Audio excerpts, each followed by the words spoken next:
Live? Excellent. Good morning. Welcome back to Xavier Center for Population Health. I'm Dr. Victor Ronis-Tobin, Director of the Center. This is our fourth installment of the innovation series for employee health. We have a great team here. It's going to be a much more intimate discussion this time, and you'll understand why in a minute. I want to introduce our speakers today. Greg Harmeyer, CEO of Tier1, and Eric Neuville, Vice President of Business Development at Tier1 Health. We had another invitee, but they came down with COVID, so we're gonna have a greater opportunity to actually delve into things more deeply. And we'll start with introductions, and then maybe you guys can speak a little bit about your businesses, your companies, and then we'll get into the topic of well-being at the workplace. So I'm Greg Harmeyer. I am co-founder and CEO of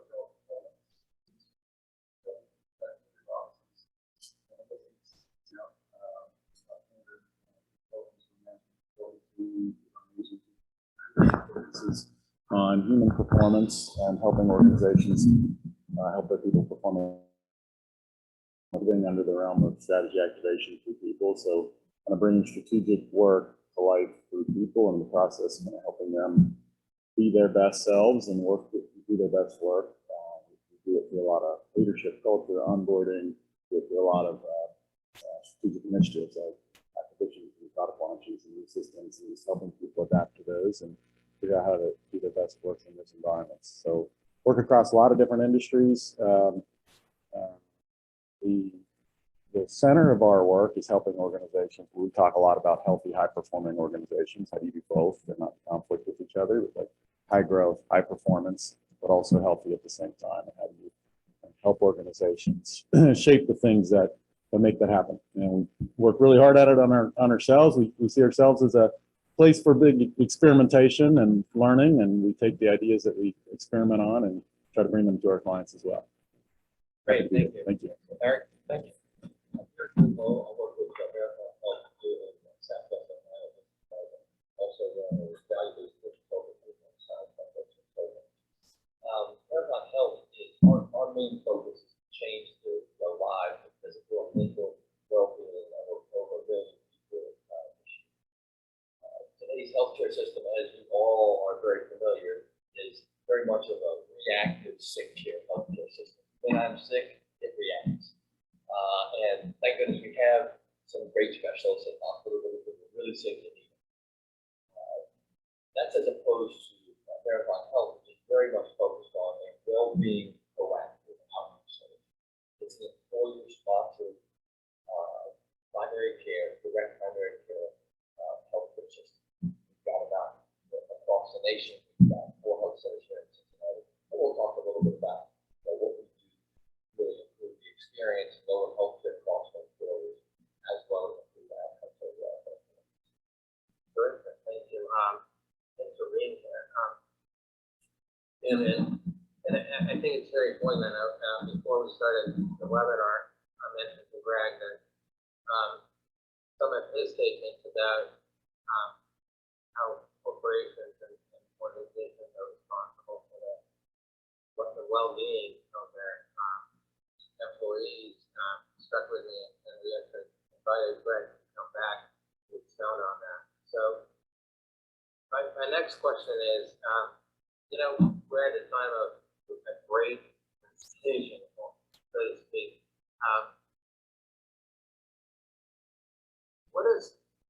What does your organization, your company do to address that?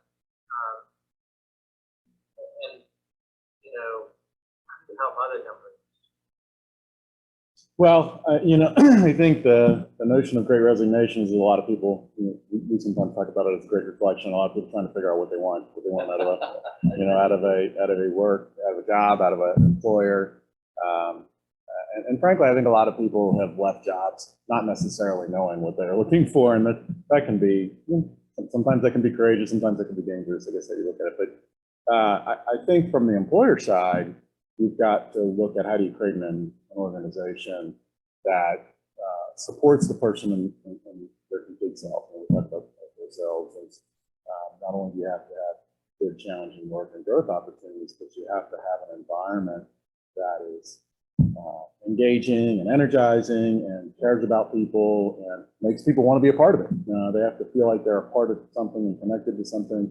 And so this idea of creating an organizational culture that is magnetic and attractive and makes people want to stay connected to it is something that you've got to intentionally focus on.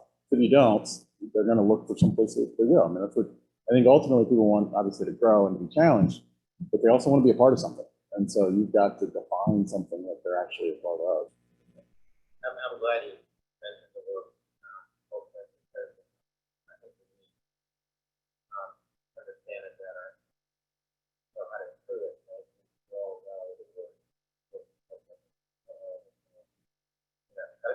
what goes into culture? How do we improve it?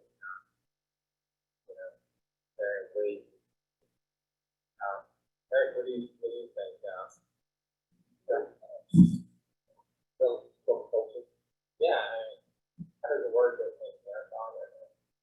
So as we've all dealt with this work from home, remote workforce, when you have primary care, health center, primary care providers, they came to work every day. The support team around them obviously worked remote. And many of the challenges that you're having as an audience and we're having. Okay. Excellent, thank you. Many of the challenges that everyone else is having to bring them back from a remote workforce is a challenge to us as well as everyone else. But with our providers, it was interesting. Within 5 days of COVID hitting, we delivered 95% of our care remotely. But our providers were in the health centers, delivering care, improving outcomes, and reducing costs and improving the experience. But it's a challenge that our corporate is dealing with on how are you managing, how are you going to create the culture, because you've moved to more remote, and it's a different challenge. It's a different feel of a company, and we are working on it just like everybody else. Not only our companies by themselves, but provide services to other companies and help this well-being, building this health well-being. What goes into it? What are the ingredients of employee well-being? Well, I think we start with the whole person. Like, you have to feel like you're doing meaningful work. You have to feel like you're growing. You have to feel challenged. You have to feel valued. And then you have to have a wholeness of yourself of like, you have time for all the elements of your life. Some people talk about work-life balance. We don't like the term.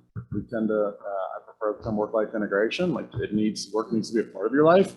Work-life balance kind of implies this, they're in conflict with each other. And even worse, when I'm working, I'm not living. So yeah. I think helping people see like work as a meaningful part of their life is a part of the notion of well-being. And so it's got to be challenging. But there's this space of, you hear a lot of people like burnout and overstressed and overworked. And we're trying to explore what that means, because it isn't in our exploration. I would say it isn't so much that people are working too much. Certainly some people are, and that's an issue of its own. But a lot of it is the intensity of work and or the meaning of the work is not healthy. And they're not connected to people. And I think this remote distribution has amplified some of that. People just working from home constantly and just a lack of connectivity and a lack of integration with others. And so it's this wholeness of self and trying to provide an environment that provides meaningful connectivity is a part of it and allows people the space to live their whole life, but also do the work. I think that's part of the equation. It's interesting you say that. We have probably not done a good job on it when we were face to face, right?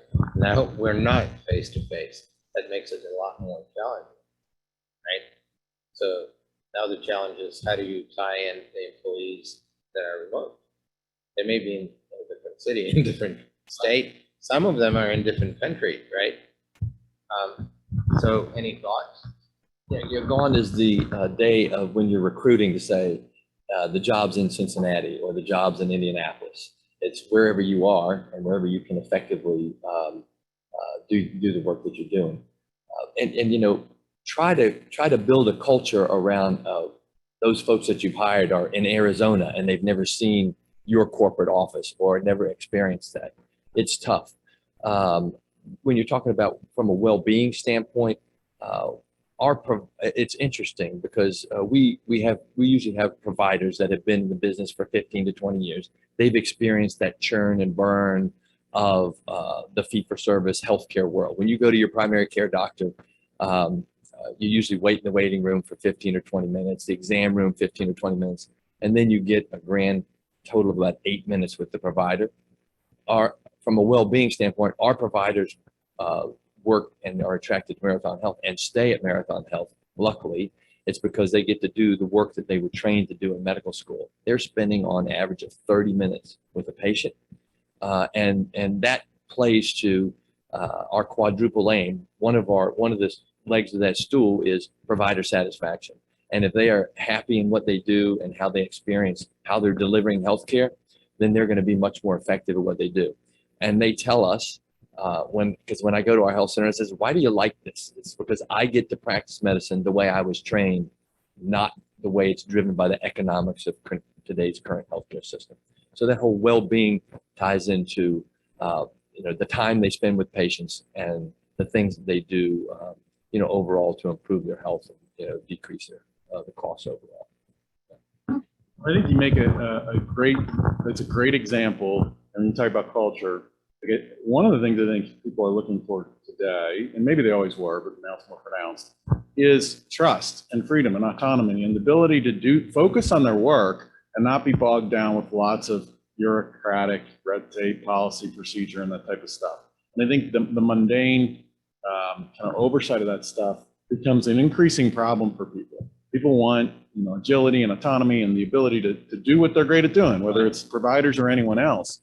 And I think that's something from a culture standpoint. Like we talk about the centerpiece of culture, the most important asset of culture is trust. And how do you create an environment where people feel trusted and trust the organization? And I was talking to one of our new people the other day, came out of an Air Force background and said, he completed something we asked as part of his onboarding. And he said, where do I certify that I completed? And a lady on our team was like, you don't, we just trust you, like you said, you did it. And he's like, that's just so refreshing. It was such an obvious thing for us because the extremes of our kind of autonomy and trust are a lot farther than that. But it's an interesting example of people's mindset. And I think people want to do engaging work and be trusted to do it well. And you got to create an environment that allows people to work together, apply their talents, collaborate in a high trust way. And I think that's when you get to the essence of a healthy culture. Strategy that you develop, how do you work with other companies to define that culture, define the culture of trust, and then enhance that? Is there a process that you go through? There's a number of different ways to get at it. We certainly work with teams on team dynamics, and some of it's like recognizing barriers to trust, recognizing the neuroscience and psychology behind why we have barriers, helping them recognize like policies and practices inside the organization that inhibit trust, so many of which they take for granted, of like it's just the way things are. Well, does it have to be that way? And then we have frameworks. Like one of the things that we were talking before that we do a lot of lately is this intentional employee experience design. And culture is shaped by the experiences of individuals, and those experiences lead to the experiences of your customers and your clients. And so if you have a healthy culture that has healthy employee experiences, you're going to have healthier and better outcomes with your customers. You can figure out what those moments in an employee experiences journey are that are most meaningful to them. It's not hard to do. And if you can map those out and start to intentionally design what they should look and feel like, you can create a better employee journey and ultimately create a better culture. And it's an effective way to help develop leaders, to develop onboarding. So instead of starting with, like, a lot of people start with leadership programs, but they're out of context, right? And so, like, starting with the employee's experience that you're trying to create and then working back into your leadership development programs is, I think, a more effective way to build culture. Words, intentionality and meaningful, they come back again and again. I want to pull us back to well-being, and I understand the culture really is important, but what about the physical aspect of well-being, right? That's harder to achieve. How do you incorporate physical well-being into the corporate culture of your company?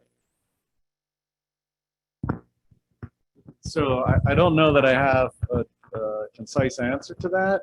To us, health and well-being are one thing: physical, mental, physiological. All of it is like one person, and we can't make someone be physically healthy.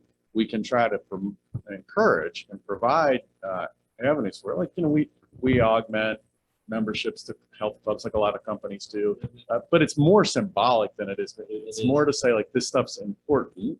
We provide flexibility, a tremendously flexible environment in terms of when people work, recognizing, like, some people, want to exercise or get out and go for a walk in the middle of the day. Some people want to do it in the morning, some people want, like, whatever, but trying to create an environment that says, you need to take care of yourself holistically. We're going to try to create an environment that helps you do it. But I think physical is one part of it for sure. That's a great point. Marathon Health is much more intentional, right? You work with clients on actually improving health outcomes. Can you elaborate on that? Yes. Thank you. Yes, thank you, Victor. So today, and it was Marathon came about out of an unmet need, a huge unmet need. Number one was around the unmet need of sick care, a reactive healthcare sick care system. In addition to that, as we talk to many employers, many of them do the check the box. Yeah, we did a biometric screen. Yes, we have a health club, but that is almost, people just do that to feel better about themselves, right? I mean, many employers do it. I'm not criticizing them, because you want to do something. You want to show that you're intentional about your employees' well-being, but the outcomes of that work, I've yet to see much, if any. It makes us feel better as an outcome, and the healthy folks in the employer, they use it. But the people that really need to know their numbers with biometric screens, et cetera, they get their numbers, but a majority of them don't do anything about them. So the intentionality of integrating that with a primary care healthcare system is you get your biometrics, and then after that happens, all of a sudden you get a phone call from that healthcare, from that primary care healthcare system, and says, hey, we noticed that your hemoglobin A1C for diabetes measurement is up a little bit. We'd like to have you back into the health center to talk to you about that.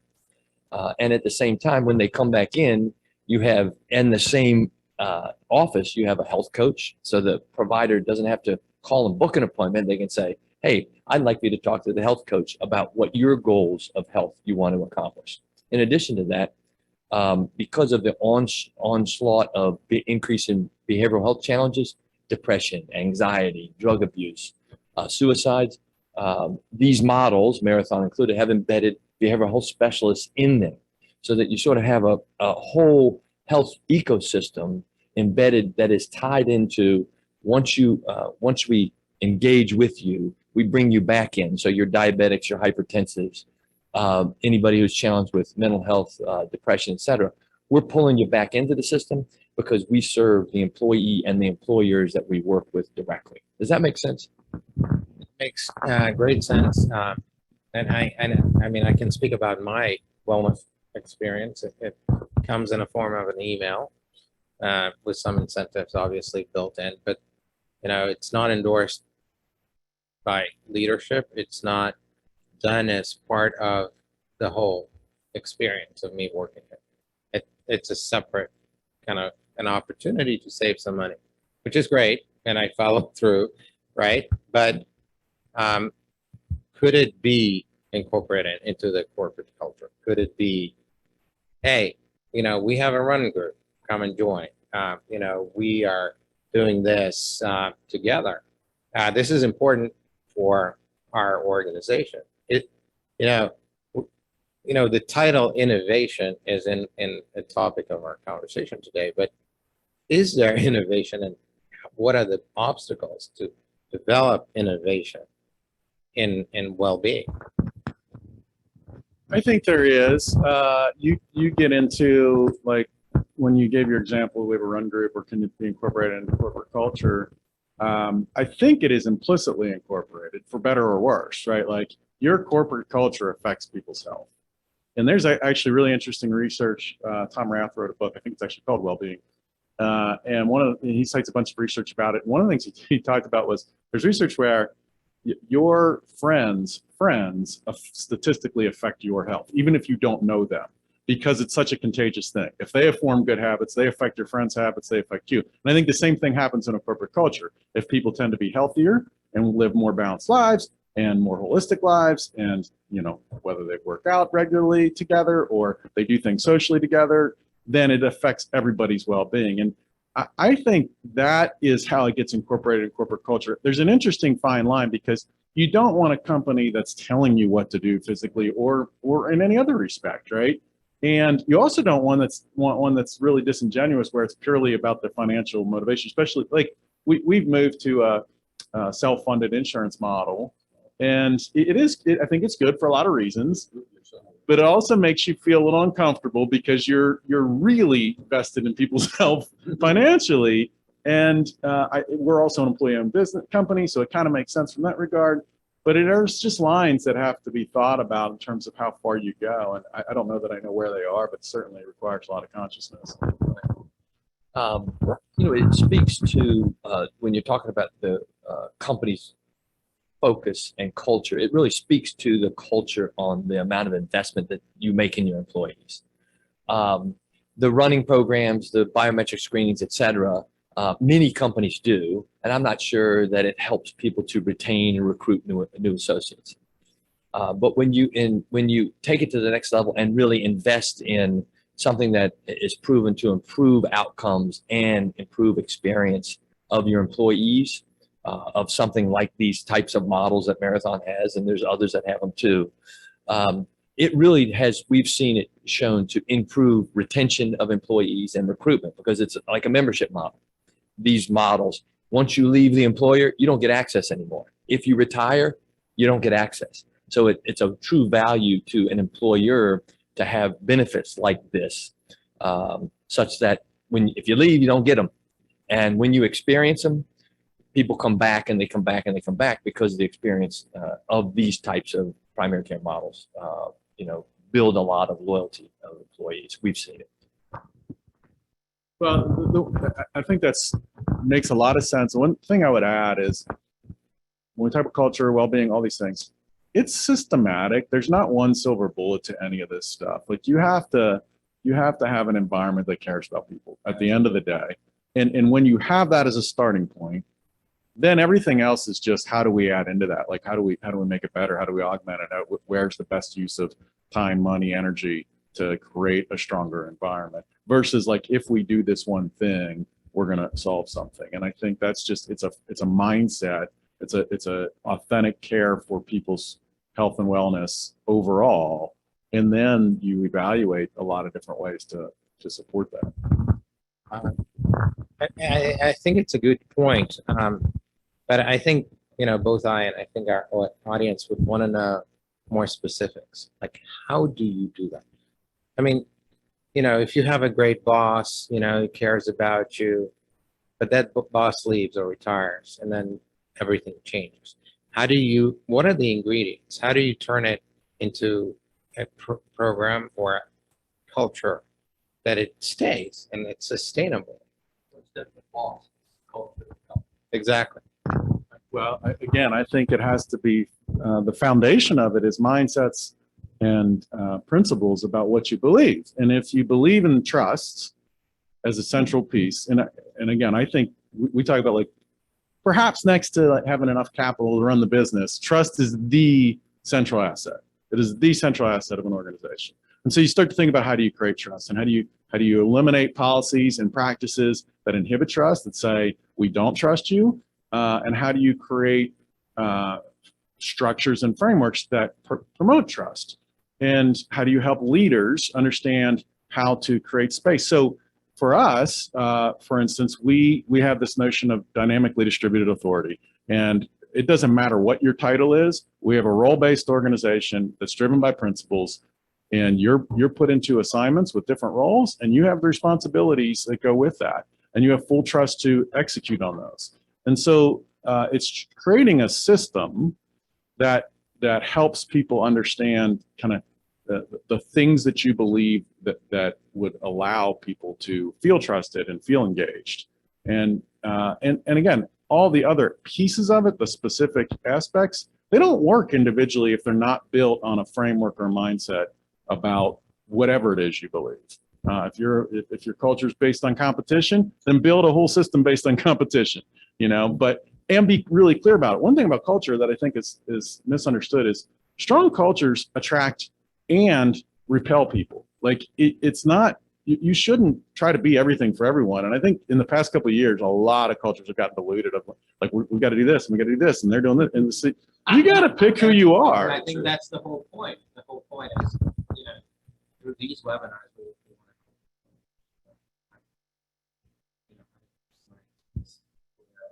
Yeah. I think it starts in real clarity about the things that you believe. For us, we say organizations exist to serve people, not the other way around. And so we are a service organization. We believe in the whole person. We bring our whole selves to work. We talk about embracing the tension of the and. There are multiple objectives that we have to embrace that include financial success, employee well-being, client, thriving clients, growth. And these things are often in tension with each other. And so we just embrace that reality instead of trying to say, oh, we don't want any tension over here because we're trying to take care of people. That's just real. If we're real about it, makes it a lot easier to talk about how do you make the best of that situation. And we're really into trying to say, we're hiring people because they're great at what they do, and we're going to, reduce the number of rules we put upon people. So there's, again, not one silver bullet. It's, I think, starts with the belief system that you have. Your company does this to create and you got to create it first, and then you take that out. Yes, so we do a lot of experimentation. Right. I always tell people when they join, like, you're going to find us a little unorthodox. It's a little, it's probably, we're unconventional by design because we're experimenting on different things. We don't have a traditional hierarchy. We don't have a traditional static structure. We have roles, and we don't have a lot of policy. I always say policy tries to give you the answer to situations. We're principle driven, and so principles give you insights into how to think about the problem, not giving you the answer. So there's a lot of things about how we try to engage people. It is a little unsettling at first because sometimes people are looking for who's going to tell me what to do, Right. and we don't.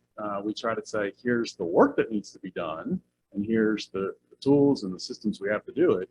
But we hired you to do it. So, yeah. And so, yes, we experiment a lot on these things, and the best of some of those we bring to our clients and try to help incorporate them.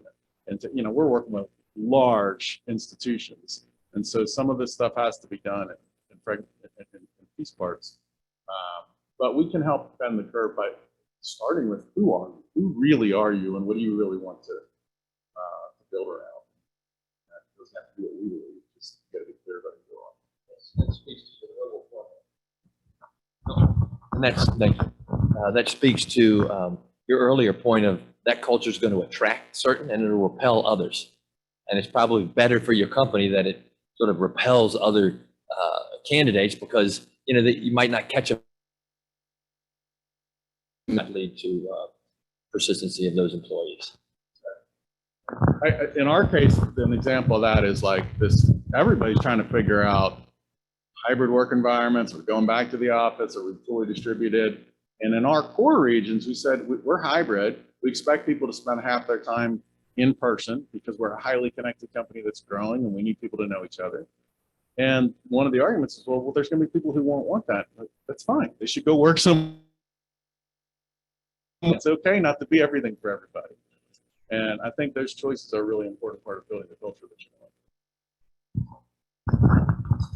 How about Marathon Health, Eric? The ingredients that make Marathon Health successful in that culture. How does, maybe more importantly, how does Marathon Health help their clients achieve those goals? I think this is the first time that anybody's ever told me to put a mic next to my mouth. It's the folks that we attract to come to Marathon Health have a mission and a passion around improving healthcare and understanding the current healthcare system that is challenged. I'm not criticizing the current healthcare system. They're hardworking folks, but they are somewhat trapped in this environment of a fee for service. I need to churn and burn. The people that come and work here our clinicians are not into that. They've been, Dr. Klein was at a local healthcare system for roughly 20 years. We had a discussion with him and he goes, that's what I want to do. So it's very, people that come, if they would be detracted if they were into, hey, I need to see patients every 8 minutes because that's what I do. And that's awesome if that's what you do. So from an attraction standpoint, you're going to get folks that are focused on the quadruple aim. And provider satisfaction, that's the core, really the core. Patient satisfaction, which is measured under Net Promoter Score, which is in the high 80s. If you're familiar with Net Promoter Score, that's pretty decent. Retail environments are in that area.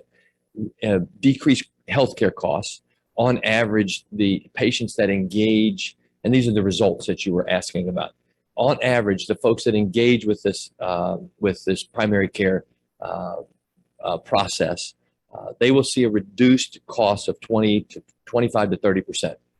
We've got internal data, we've got external data, and so then you're like, wow. I mean, so it really reduces healthcare costs. It's quantifiable. We exchange claims data with our clients. And then lastly, and even more importantly, is outcomes improve. Because the more time you spend with your provider, the more things you can discuss, the more things that you can get done. For instance, you go to your primary care, regular primary care provider who's hardworking, and you say, I'm going in for bronchitis. I've been a little tense and anxious through COVID. Okay, I'm going to refer you into a behavioral health counselor in the healthcare system. Well, that's going to take you 3 to 4 months to even get into those behavioral health counselors. So when you have the comprehensive solution together, you attract the people that are attracted to that, and you've got a passion for the business to improve outcomes, decrease costs, and improve the experience of your employees with any product or service. And this happens to be primary health care. Does that answer your question? Yeah, I think it actually leads into the next question, and is how do we know it works, right? Do we have a way of assessing, do we have an improvement in outcomes? Obviously, healthier people, lower cost is a clear-cut outcome, but well-being is not that tangible, right? How do we know it works for your clients? How do you know it works in Tier 1? Yeah, so measuring well-being, I think, is tough, right? There's probably a number of data that maybe correlate with it. Inside our organization, we're measuring more things like basic stuff like turnover relative to our industry. We do quarterly surveys of our entire employee population. We do an eNPS score of our employees to find out how they feel they're doing. We ask them about, is Tier 1 having a positive impact on my life? That's one of the questions we ask. I think it's a really important one. We ask, do I believe that someone in Tier 1 leadership cares about me personally? So those are types of questions that we ask them point blank every quarter. And we look for particularly look for trends. We look for trends of populations, new people saying different things than people have been around, or people in certain who are distributed or in office locations saying different things. So we ask the questions. Kind of back to something you were related, but back to something you were talking about earlier, Victor. I think you were seeking like specific things, like how can you do some of this? To us, what I would say is first, asking the questions of some sort, whether it's in surveys or going out and doing focus groups or whatever, asking the questions of people of what's inhibiting their well-being, and just that they can talk, give them the space to articulate. And when I was talking about employee experience design, an example of that is like, find out what the stress points are. Find out why people are burned out if they're burned out. Find out why people say that they're overworked. Ask the questions, design those points, design specifically into those points that are causing that. So maybe it's when I get a new assignment from my boss and I'm already overloaded, that's a huge stress point for me. Or maybe it's when I make a mistake in work and the way I'm treated as a result of it, that's a huge stress pressure point for me. Whatever they are, like that last one for us is a big deal. We're in a consulting organization, people make mistakes, we're growing, entrepreneurial. And so we have to make sure, like it's super critical in an organization when people make their first mistake, which they will, that they feel supported, that they feel trusted, because that's this whole trust thing. And so that experience at that point is really critical. And you have to design then into your leaders and everyone else about what should that look like. So I think specifically what you can do is find out where the pressure points are in the organization, very specifically, and then intentionally design what those experiences should look and feel like and spread that through the organization. And that's how you build culture, that's how you build leadership, that's how you build a healthier organization. It sounds very exciting.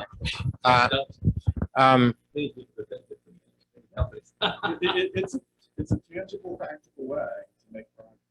It's to your point, culture can feel like this big fuzzy thing. It's not. It's what you experience. It's the daily experience of the employee. It's interesting you say that. We were at an HR forum organized by the Courier, Business Courier, a week ago, and somebody said, don't have an exit interview with somebody who's already leaving. Have a stay interview. Ask them, because you want to catch a person when they start clicking on LinkedIn for jobs before they leave. Maybe you can fix that problem. And I don't know how many companies actually do that when they find out what the pain points are before the exit starts. Because once you start that, it's a slippery slope, right? Because the person already has that, intention of seeking other employment. And you touched on these as far as the intentionality of going out and understanding associates. At Marathon, we call them ambassadors, because they are ambassadors for the business. Yours are ambassadors. You're an ambassador for Xavier. And I think it's the importance, which happens in many companies and certainly happens at Marathon, is they ask the question. We do quarterly ambassador surveys. But the most disheartening thing is when you do those surveys and nothing happens. Right? I mean, it's like, okay, well, here are the results and nothing happens. But what happens effectively is here's the survey, here's what we heard, and this is what we're going to change. And then reviewing it down to the management level, down to a manager. My manager will sit down and talk with me on a weekly basis to talk about the things that have come out of the survey and then the things the company is doing to improve the relationship and the trust within the organization. It ties right back to that trust. Because if you take a survey and you don't do anything, you're going to have like no trust at all as a company.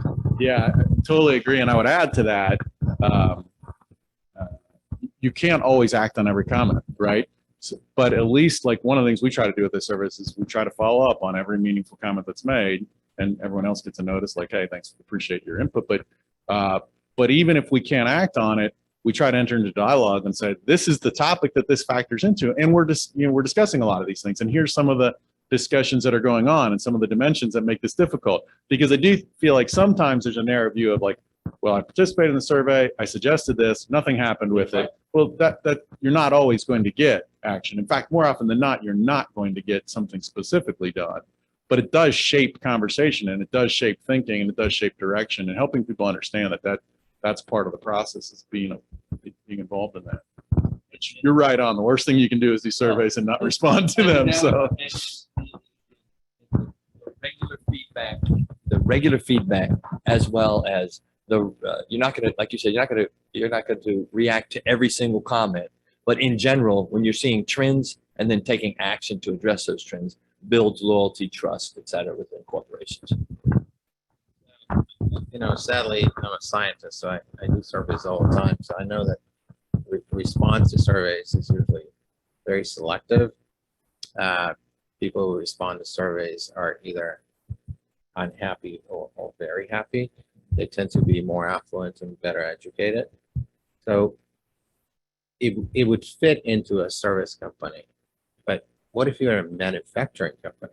I mean, right, or some organization that's dispersed, where you're going to get some survey responses, but do you guys think that there's room for in-person touches or some sort of it could be a procedure, it could be a rule, or it could be a principle, where those touches happen to build that trust, to get that data?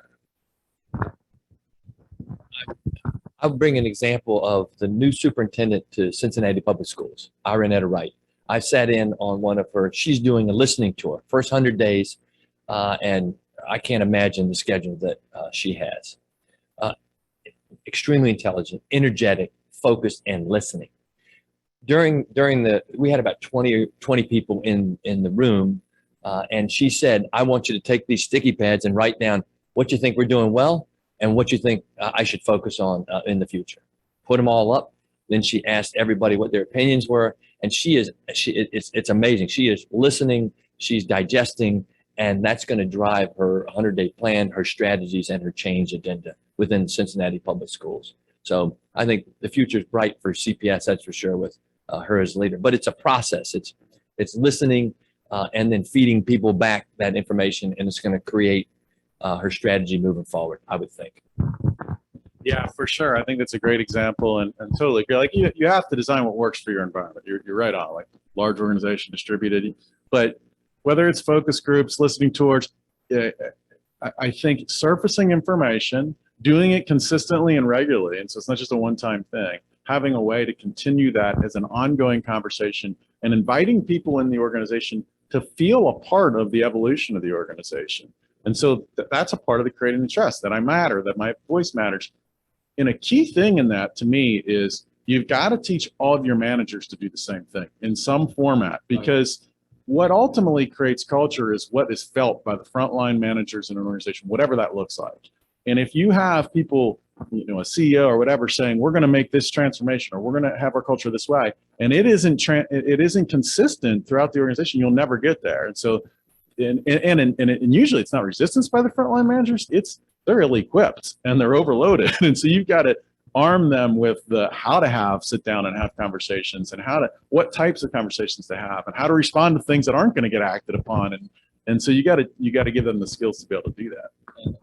The curse of the middle management. you hear it from below, and then you get thumbs from above, right? It's the toughest job, and I think you put the finger on it very succinctly. I want to open it up to our guests, and if you guys have questions, please put it in the chat. We'd love to hear what you think, and if you guys have experiences in your companies that you want to share, please share with us.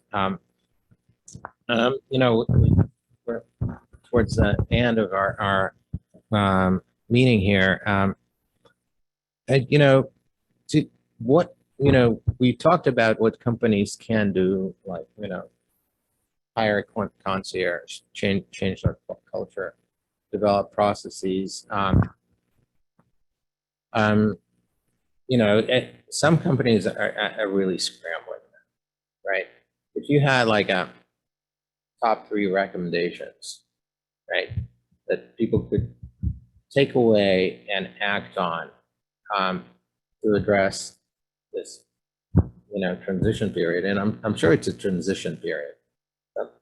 Some years forward will settle down and, it will pass, but this is, it's both for employers and employees a really tough time. So if you guys have like a quick takeaways. The guru, and then I'll come. It's tough. Again, I don't think there's silver bullet answers. Otherwise, people would already know them. But I think organizational conversation is enormously important. Dialogue with employees, understand, like you were talking about stay interviews, those types of things of hearing what's going on, giving people the chance to articulate what's important to them.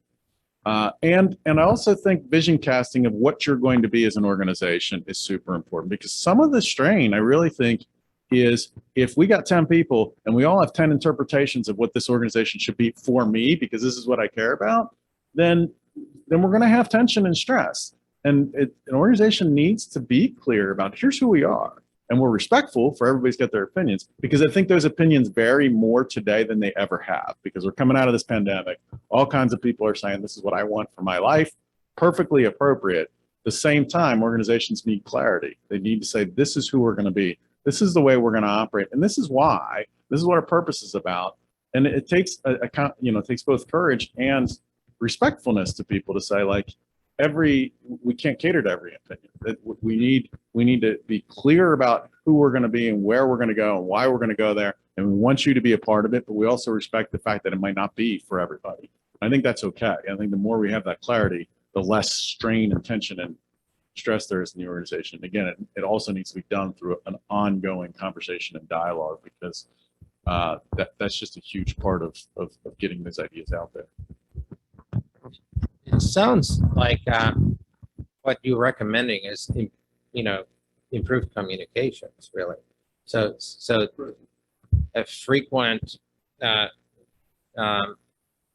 very immediate, very relevant, very concrete, not delayed communication about, this is what's going on in our company. This is what we're working on. This is, what we're struggling with. Well, we're going through a massive climate change, right? And so that communication is essential all the time. But in times like that, people write their own stories about what's going on and why it's going on and where we're going. And so you've got to make them explicit and share the whole picture, even if you don't know where you're going, even if you're wrestling with stuff. And we do that a lot. Like, I'm not sure where we're going to land on some things, but you got to open up that and open up the thinking, because it sends a message that we care, that this, that you're a part of the discussion. We don't have it figured out yet. That's okay. But we need you to be a part of that. And it gets into this and creating an environment of trust when you do that. Yeah, that's great. I've well said. It would be around, just to reiterate, listening, clarity of communication, and every company is not for everyone. I think we all need to feel comfortable with that. Some people will want to work here and that's fine, and others will not. But clarity of that communication and direction is going to attract the right people that you want to attract. Great, thanks. Do we have any questions? We don't have any questions. Great. Please feel free to pose questions, if you do have, and we'll try to get to them. This is maybe a little bit echoing, but why did you decide to be the company that you decided to be? I mean, how did that come about, this unique culture? I would say when we started the organization, it was three of us, Kevin Moore, Norm Damaris, myself. And we had worked together. We loved working together. We loved doing high performance work. We were really driven by consulting. But we also said, like, there's a lot of broken organizations out there. There's a lot of just brokenness, and it doesn't need to be that way. And you look at like small companies, people tend to like small companies. There's trust, there's relationships. And so there's just a feeling that's good. And then eventually they grow and scale, and for whatever reason, they lose some of that. And so our goal was to say, how can you scale something and retain that? How can you create that sense of trust and connectivity and a part of something and the energy that comes with it, but do it at a larger scale? So I think it was just this recognition that work is such a central part to who we are. It's a great thing. It's not something to run away from. It's not something, I think there's a narrative sometimes in society, like work isn't, a bad thing, and it's companies taking advantage of people. And certainly some of that happens, but it doesn't need to be that way at all. It's a life-giving thing. It's a rewarding thing. The structures sometimes suck the life out of people, and the systems sometimes suck the life out of people. And so it was really a challenge of, can we create something that is different than that? And we're never going to say we're done, because every time we feel like we've made progress, we grow, and then it's like you break some things and you have to try something different. But it's a great experiment to continue to try to figure it out. So Marathon is a pretty fast growing company, right? So you guys are in multiple states. 40 states. Wow. How do you maintain that culture in the company? I'd like to take a step back and just say, and just a comment on why Marathon was even created. Dr. Jeff Wells is a primary care provider, and he partnered with a gentleman by the name of Ben Evans. They recognized that sort of the experience with our healthcare system, the lack of accountability to drive outcomes and reduce costs existed. And as a primary care doc, he said, I'm sick of this. We got to figure this out. So the two of them got together and started their own company. This portion of the company about 12, 13 years ago. The company's overall is about 17 years old, because we had merged with another corporation. But it was that frustration, which many companies, yours started with frustration around, there's corporate cultures, where they headed, how can we help them do that? We were started around the healthcare system. It's not performing, it's not driving outcomes, it's not reducing costs and it doesn't have an experience that's very good overall. And so that's sort of how we all started, and the genesis of Marathon Health. Yeah, we are in 40 states across the nation. We got a lot of different models. I don't want to bore you with all the different models that we have: on-site healthcare networks, which we have in Cincinnati. But it's growing fast. There's a lot of innovative employers that want to invest in retention and recruitment strategies that continue to struggle with rising healthcare costs, because you look at the healthcare trend, it's gone like this no matter what people have done. And with the companies that we were working with, you're starting to flatten, bend, and reduce that. So that's, companies are responding that have those challenges, and they're paternalistic, and they're interested in investing in their employees. So how do you keep, all these new employees, tied into this mission to improve outcomes? Is it because you attract the type of employees that want to do it, or it's contagious? Could it be contagious? That's a great question. I think the people that do come on board that are not tied to that, they hear about it and like, oh yeah, this is great. They don't stay, they're not going to stay very long. We actually have a really high retention rate, even given the circumstances. We're right at what our goals are. And I can't tell you exactly what those are. They're in the high 80s, low 90s. But it's a passion. And I think the people that come to a Marathon Health or come to your company, they've got a passion to be focused on that area. And if you're in healthcare and you want to really make change, you can really gain folks that are excited about participating in that change. The hospitals can blame you for lack of employees. Well, love hearing you talk about what you guys are doing. I think working for something that has a purpose, it matters, and you feel a part of something. Like we always talk about, we're helping people do their best work. And so when people go home, better at what they do, better leaders, better, whatever we're helping the organization with, they go home more fulfilled, less stressed, they're better parents, they're better spouses, they're better community members. So we're helping people be good holistically, and in the process making an impact in the world. Now, do people stay because of that? Not necessarily. They may not be thinking about that every day when they're writing software code or whatever. That's okay. But they know our work matters, so that's important. And they're connected to other people who value their work. So the connection in the organization, to me, those are two really big things. Like the work we do is making a difference in the world. Work you do is making a difference in the world. The creation of value for others is a service to the world. And so we emphasize that point. And then we try to create an environment where people are connected and care about each other. And I think when we get those things right, and we do a pretty good job. There's a lot of other things that go into it, but those are fundamental things. So here's a hard question. You are less structured as an organization. What about compensation, right? One of the reasons people leave is we work really hard, but John was just hired yesterday and his salary is 50,000 greater because, now it's hard to attract people. And I've been here for 20 years and I don't make as much, so why should I stay? Yeah. So compensation, I think, is a more of a negative factor than is a positive factor. People don't take a job generally or stay in a job because of compensation. They need to be compensated fairly. They'll leave because they're not compensated fairly in their minds, whatever fair means. So our goal is to be competitive in compensation. I always tell people we hire really high performers. Every one of you can go find another job that's going to pay better because you're a really high performer. There's no way to get out of that cycle. So at some point you have to choose what's really important to you. And compensation's a piece, appropriately so. We have a base comp and a bonus comp, and then we have long-term compensation based on our ESOP, our employee ownership. But it isn't the central piece. All the other pieces are the central things that cause people to stay. People will leave when they're in an environment where they're not fully engaged and attracted. Then it's easy to say, well, I can do that for more money and be in another environment where I feel that way.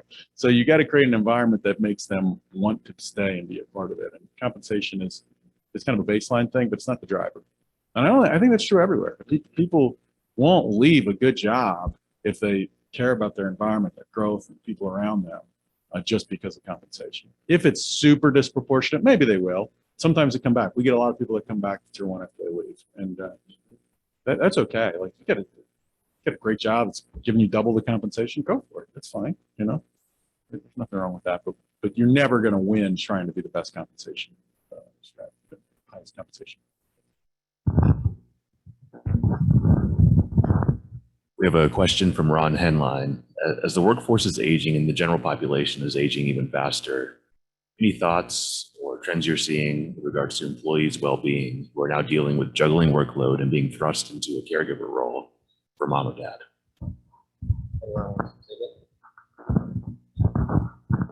I think, the statistics are not improved. Unfortunately, I don't want to be a bearer of bad news, but chronic disease continues to get worse. And stress and anxiety continue to rise. I think it's, Josh, I think it will continue to go on that path as folks stay with dual incomes, and then when you start to take care of parents on top of that, which all of us are, right? I mean, we're not only parents, but we're taking care of our elderly parents also. So, I mean, I think the trend of you taking care of yourself is going to be crucial. You need to engage in the process where you feel comfortable and you're motivated to do that. But it's a big challenge because you just walk down the street and you see folks and it's just like, wow, you're not taking care of yourself. Why aren't you? I would love to say I have an answer. There are solutions to that, but you have to engage in those things to make a difference.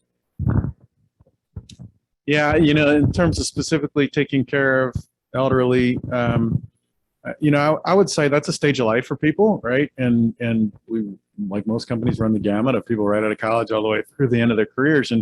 And I think you have to design an environment that supports people for where they are. And for us, a key to that is flexibility. Like we are hard workers. We do a lot of client-centric work, but we don't have rules about when you have to be online and when you have to work and what days, what nights. And so part of supporting people in there, wherever they are in life, is giving them a lot of flexibility. And the other thing, like one of the things that's happened over the past 2 years, we have about 300 employees, and we've had about 50 people take some form of leave for their own personal, this ranges from maternity leave to supporting an elderly parent. They need a month off. And that's not, a lot of that's unpaid, but we still allow people to take a lot of flexibility to figure out what they need for themselves. Some was just like, hey, I need to disconnect for 3 or 4 weeks. We were able to create that kind of environment, but to me, it's a really positive thing. Those 50 people, a lot of them might have quit a job because of those things, and we were able to retain them. So I think designing structures that support people that work within your environment is really important. Thanks, Ron, for your question. I think it's a great question. I think, you know, in a sandwich generation that we're all in, you inevitably are in a position of taking care of younger kids and older adults. I've actually experienced that this year. You know, I think people would appreciate an environment that supports that and understands that, and provides the flexibility. We're almost out of time. You know, as a last question, kind of, do you think there is such thing as too much flexibility? I know that there are companies, and I have a specific example, but I won't use it, that allow unlimited leave, right? And where it's certainly not being used. And then sometimes I see the result as being the opposite. People actually work more. Yeah, we've explored the unlimited paid time off, and I know some good companies doing it. Our hesitation was with it that those who need to take time off, who are hyper responsible, won't. And I think that's what you're saying. And then you do potentially have the other end of the spectrum where people who, you know, take advantage of it. And I don't think you hear too much about that, but the former, I think it's very real. Like, people who are just so responsible, they're just going to take as little time as they feel like they can, and that's not necessarily a healthy thing. So, but your question about, is there too much flexibility? I think it's really critical to also clarify the expectations of the organization. This is what high performance looks like. This is what you are expected to do in your role. In our case, it's very client-centric, so there's a lot of client expectations that you have to step up to. And you've got a team of people around you who are willing to support and help make it work, but you've got to find out how to make that work. And so they have to go hand in hand, because if it's just flexibility and you don't realize the performance standards of the job, then I think you can run into some issues. So it's clarification and just being really explicit about how things have to work. Thank you. I also think it depends on what industry you're in. I mean, if you're in manufacturing, or if you're in the school system or the county or the city, that makes it real tough with this unlimited flexibility. And I'm sure that they struggle with that to offer how much flexibility they can and they can't. But I mean, I think it ties to the industry and related to how much flexibility you can actually offer to your associates. I'm really sorry to stop this. This has been such a great conversation. Thank you, Greg and Eric, for being here. We appreciate it. This is our last webinar for this academic 2021-2022 year, and we're looking forward to resuming in the fall. Thanks for being with us, and have a great summer.